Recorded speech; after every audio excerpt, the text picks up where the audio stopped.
I think that LiveFlow helps us come across as very knowledgeable and very professional, particularly in client meetings.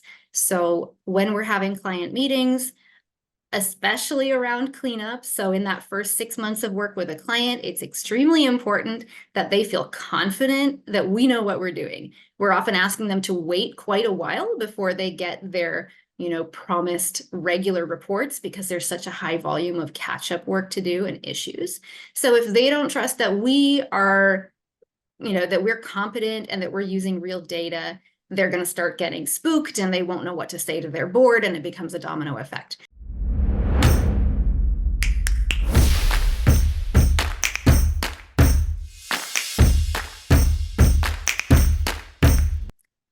So I'm Nat from Chickadee Nonprofit Solutions. We're based in Vancouver, British Columbia, Canada, so West Coast.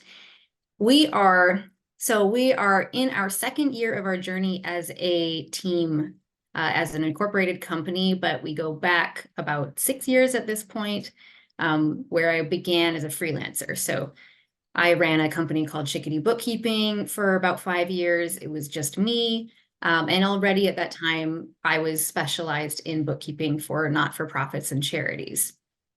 In early 2023, I incorporated and started hiring a team. So we now have, as of today, it's just gone up by one more. So we now have 6 team members in total, including myself. And at this point, about 20 clients, but we're growing really fast and there's a lot of demand.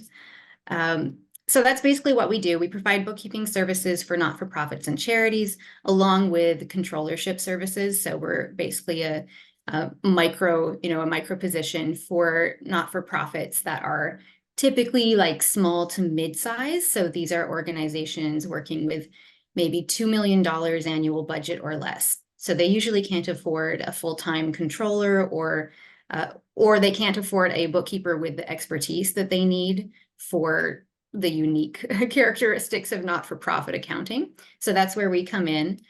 We do a lot of cleanups. So we come into a lot of organizations that have had their books have been done by a volunteer for many years, or by someone who's kind of doing it off the side of their desk. So we're often spending 3 to 6 to 9 months doing big cleanup projects for clients, fixing up or rebuilding their books before we move into, monthly bookkeeping services.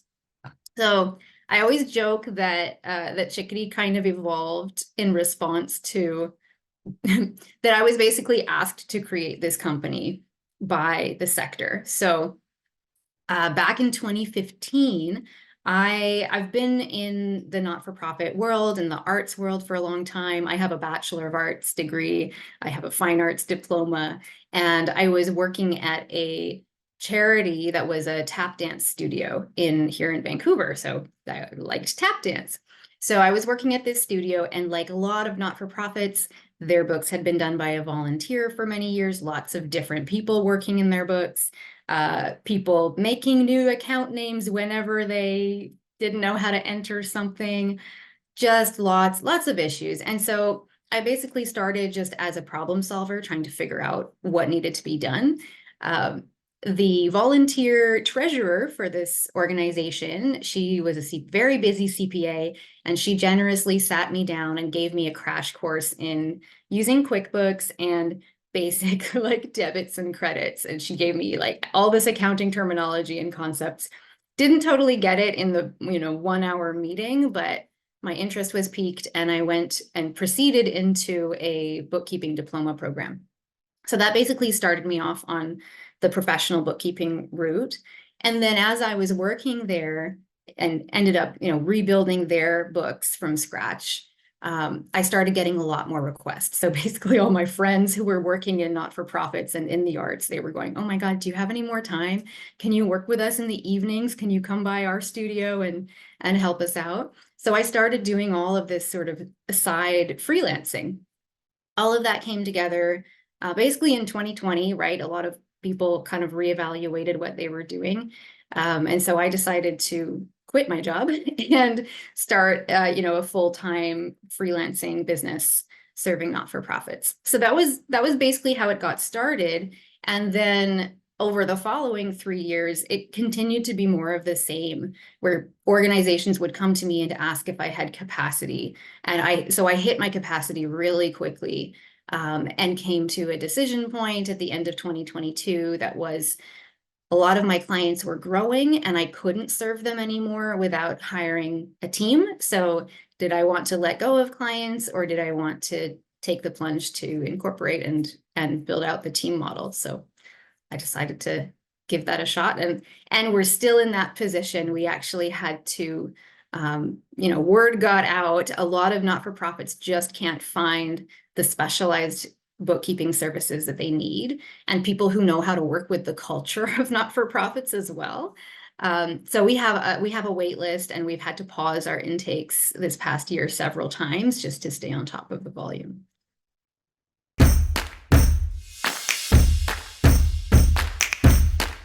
The first thing we were looking to solve with LiveFlow was a client need around reporting. So not-for-profits and charities use budgets a lot. Like, the budget is their primary accountability tool for how they, plan their year, how they are accountable to their funders, how they communicate with their board of directors. So budgets are really big in the not-for-profit world.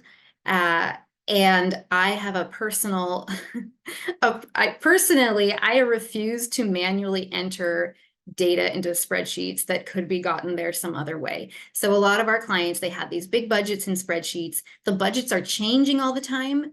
So they're more like forecasts or working budgets. So it didn't make sense to bring the budget directly into QuickBooks, and they wanted to see their actuals reported every month against these budgets. A lot of times our clients were manually inputting data from our reports every month.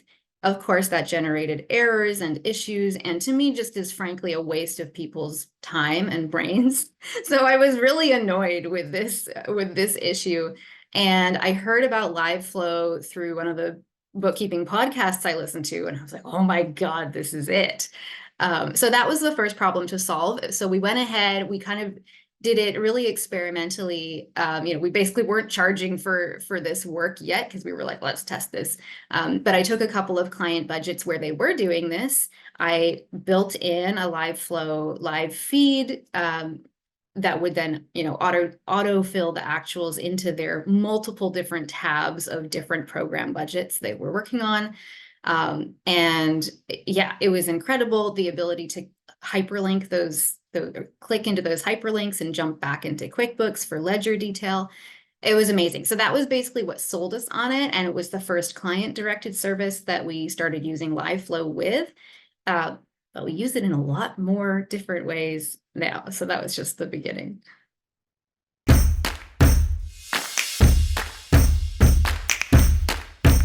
So right now, the biggest value that we get from LiveFlow is actually around client management, client contract management internally, as well as support with cleanups.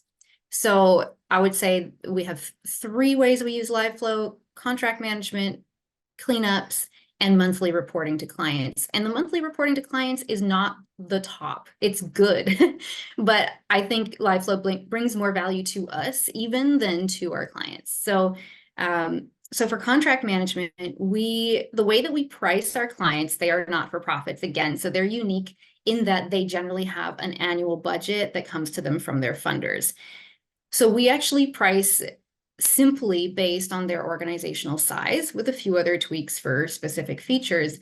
But we need to monitor what is their annual growth year over year at a really high level. We need to have a quick way that my client success lead, who is not a bookkeeper, so she's not working in these files, but she needs a quick dashboard to see, okay, we're doing our annual reprice and review on all of our clients. I need to look at what was their total organizational size, total revenues in the last 3 fiscal years. So we have now a giant, a big multi-tab spreadsheet that connects to all of our client files through LiveFlow in one place. We've got a tab for every client's, balance sheet, profit and loss, so she can get in there and see that data. So what that has done is it has removed a ton of bottlenecks in our team, where Before we built that, she had to go to each bookkeeper on each file and say, oh, can you go and check for me? What is the numbers on this and that? And we're a really, we're a small team. We have limited hours. We need everything to be as fast as possible. So this new spreadsheet is just amazing. And it gives us valid data, real-time data. It's dynamic. So we now never need to update this sheet. We just need to add new clients to it. And it's also it's also proof, right? So she can snapshot these reports, and then there's no question about where did you get this information. So that's for our contract management side. We use LiveFlow a lot with cleanups as well. So I mentioned we do a lot of major cleanups. So when we get a new client file, we are always, one of the first things we do with a new client file is we validate the ending annual balances against the last 2 years of signed financial statements to make sure that the previous bookkeeper actually adjusted the books to match the financials. And really often there are issues, it doesn't match, there's missing journal entries or what have you. So we have a spreadsheet that is our cleanup spreadsheet where we can cross-reference what's going on in the books, we can enter new entries, and then we just hit refresh, right? So then we're not exporting and re-exporting and re-exporting. We've just got a live updated document with the corrections kind of feeding in live until we hit the point that reconciles. So really great for cleanups. That's a way we use it internally. And then for certain client cleanups, we also need to come back to the client with a big laundry list of questions. So we also use a LiveFlow for that. We have basically where we pull filtered ledgers of our, question items out of QuickBooks. So this is replacing, I know there are a lot of other apps that are intended for client queries, and we found that was clutter for us. And our clients are usually fairly a little bit tech phobic or just not as experienced. So we only want to teach our clients how to use a Google Sheet. We don't want to teach them how to use a different app or upload documents to a different portal. So we just give them this live updated Google Sheet with our queries. So yeah, we've got tons of templates for these cleanup processes. And then basically the third option is that client-directed service, which only some of our clients actually opt into, which is around having a live budget. But that is, for the ones who do opt into that, they love it. Like, they are amazed by what we're able to do for them. But that's not the area that has the biggest punch for our business. The other way that we use LiveFlow is for client communication on a monthly basis. So this is actually for getting their information to us rather than us sending reports to them. Again, replacing apps like receipt capture apps, what we need from our clients, we need our clients to tell us what is going on with their different transactions. Send us the documentation. What was this transaction for? With not-for-profits is not as simple as just needing them to upload a receipt to an app, because there is a story about every single transaction. There is so much additional context. Which program was this for? Which sub-program or special project or special event was this for? Which funder are we charging this expenditure to? Who's the staff member who's leading this program? There's all kinds of additional information that isn't answered just by getting that receipt from them. So what we have built is we have a Google Sheet that we teach the client to use, and it's basically a line by line. You fill out every single expense that's going out, or every deposit that you've put into the bank, and you tell us what it is. And so it's really simple. It's, just one line per item. They often use this for internal approvals as well, because they often need 2 signatures on every expense that goes out. So it becomes an internal management document for them. So-and-so sent us a contractor bill for the work they did on this program. And then they have a couple staff members come in and approve this before they set up the e-transfer. Where LiveFlow comes in is we want to get data from them that we've kind of pre-channeled into proper categories. So we create a series of drop-down lists for them. So they're entering contextual information. They're telling us a little story about every transaction, but then there's a column for what's the account you want us to code this to, what's the program, what's the funder. And often internally they use all kinds of different shorthand names for these different things, but we use a data validation tool pulling from a LiveFlow backend sheet so that their only options to pick from show up in this dropdown, and it's pulling straight from their options that are in QuickBooks. So that is, we are basically using LiveFlow to train them to give us proper information that we won't have questions about. And all of that is using, so we actually use the list reports really frequently in LiveFlow, list of accounts, list of customers, list of vendors, list of classes. Those are in almost all of our sheets as the source of all of this metadata. Mm-hmm.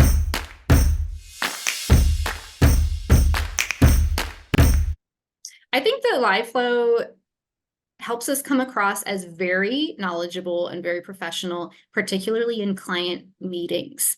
So when we're having client meetings, especially around cleanup, so in that first 6 months of work with a client, it's extremely important that they feel confident that we know what we're doing. We're often asking them to wait quite a while before they get their promised regular reports because there's such a high volume of catch-up work to do and issues. So if they don't trust that we are, that we're competent and that we're using real data, they're going to start getting spooked and they won't know what to say to their board, and it becomes a domino effect. So what I really enjoy is we come into these scheduled cleanup meetings during these first 6 months of onboarding a new client, and we can pull up one of our LiveFlow reports. We can show them what we're talking about when we say, this balance is not matching that balance. Here's exactly what we need to fix. Here's our list of unknowns. We can screen share. We can click those hyperlinks, pull up QuickBooks directly in front of them and show them this is what we mean. This is the transaction that we're looking at here. And so it just lends a ton of authority to our approach. I think that that's the biggest benefit, that they get to see that live from us.